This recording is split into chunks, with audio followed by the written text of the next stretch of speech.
Guys, ಆಗ ನಾನು ಹೇಳಿದ್ದೆ ಪಾರ್ಟ್ 2 ಮಾಡ್ತೀನಂತ. ಈಗ ಪಾರ್ಟ್ 2 ಬಂದಿದೆ.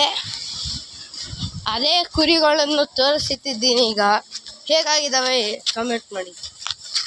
ಈಗ ಅದೇ ಕುರಿಗಳು ಈಗ ಇನ್ನೂ ಡೆವಲಪ್ ಆಗಿ ಕೊಟ್ಟಿಗೆ ಎಲ್ಲ ಹೊಸ ಕೊಟ್ಟಿಗೆ ಎಲ್ಲ ಮಾಡಿಸಿದ್ದೀವಿ.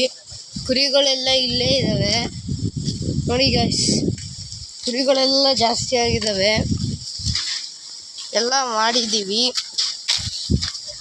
ನೀವು ಇದನ್ನು ಇಷ್ಟಪಟ್ಟರೆ ದಯವಿಟ್ಟು ಲೈಕ್, ಸಬ್ಸ್ಕ್ರೈಬ್, ಶೇರ್ ಮಾಡಿ. ನನ್ನ ಚಾನಲ್ಗೆ 1K ಸಬ್ಸ್ಕ್ರೈಬರ್ ಕಂಪ್ಲೀಟ್ ಮಾಡಿಸ್ಕೊಡಿ. ನಿಮ್ಮಿಂದನೇ ಇದಾಗಕ್ಕಾಗೋದು. ಮತ್ತು ನಾನು ಈಗ ತೋರಿಸುತ್ತಿದ್ದೀನಿ ಬಂದೂರು ಕುರಿ ಅಂತ ಇದರ ಹೆಸರು. ತುಂಬ ಕಾಸ್ಟ್ಲಿ ಇದೆ. ಒಂದಕ್ಕೆ 15,000 ರೂಪಾಯಿ.